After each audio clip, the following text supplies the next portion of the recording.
So in this video I will show you how to punish wasted time in the opening and also how to transition into a nice attack. If you're at the lower levels and you're struggling with this, then this video is perfect for you.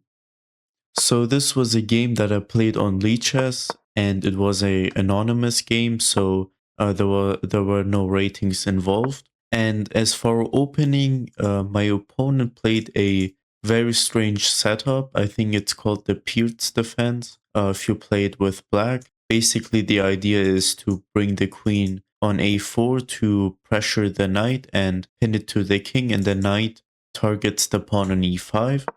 So I just played perfectly principled chess. I got my pieces out, and after queen to b3, they were targeting the d5 pawn and also b7. But b7 is a very poisoned pawn. I'm definitely not worried about them taking because I'm just going to keep on attacking the queen. So that's actually what they did. So they took the pawn, moved their queen, and I attacked the queen again, and this is just terrible for white. Now it's already minus 2.2 because of e4.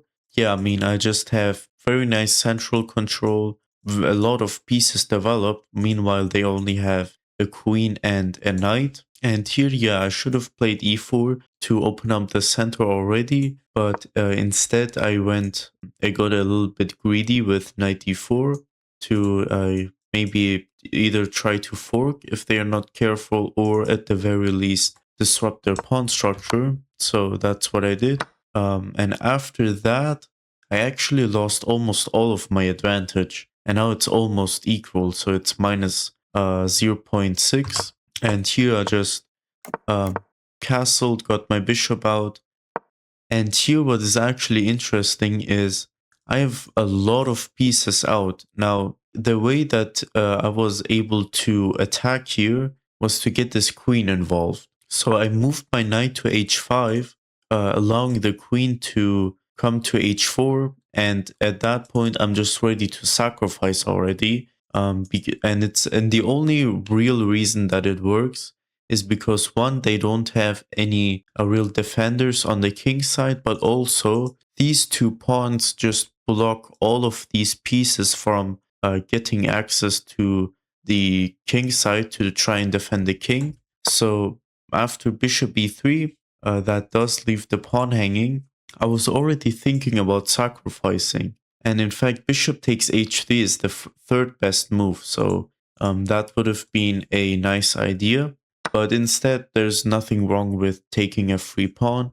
It also activates my rook, so there was nothing wrong with that. And so they developed their knight. And now I already just sacrifice, bust everything open, queen h4, aiming to already capture the pawn on h3. And after the king defends, there's just knight f4 check. They have to take, otherwise I'm going to take on h3 and then this is going to be checkmate, and that's just terrible. So we take back with the queen 2, and now there's just e4 waiting to be played. I'm just straight up threatening to play e4, and it's going to come with a threat of checkmate. And not only that, if they defend the checkmate, I'm just going to keep on opening things up. They move their knight to b3, seemingly to trap my rook, but now just e4. And how are they defending queen h2 checkmate? If they take on f3, then this check, king moves here, and then queen takes h3 is just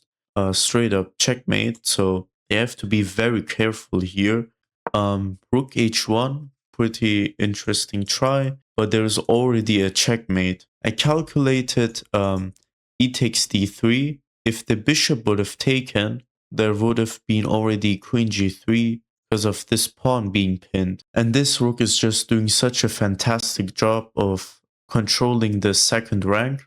After the king is checked, it has to move here, and then this will be checkmate. So after takes, they have to take with the queen. And after they take with the queen, it's actually pretty unclear how to attack further, because there's basically nothing for me to do here. Queen h2 is defended, queen g3 is no longer possible, so So at that point, I was just thinking, yeah, this is basically the way to win. Pawn takes f3 check. Bishop has to take, and we already discussed how bishop takes is so bad because of queen g3, but they have no choice. So takes on f3, and now queen g3, and after the king moves to f1, this will be checkmate. Yeah, and just like that, the game was over.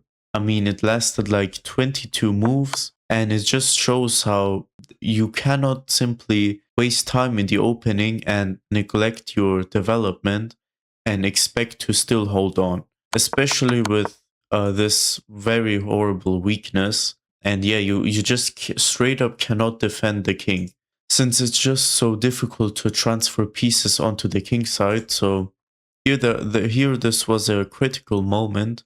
There are only two good moves here: e4 and bishop c5. So bishop c5 is fine, but e4 is what I definitely had to play. I was somewhat considering playing e4 already to try and open everything up, but yeah, I simply got too focused on attacking this queen that I didn't even look at the simple move. When the opponent is just wasting time in the opening, you generally punish it by opening the center up and then try to go for some attack.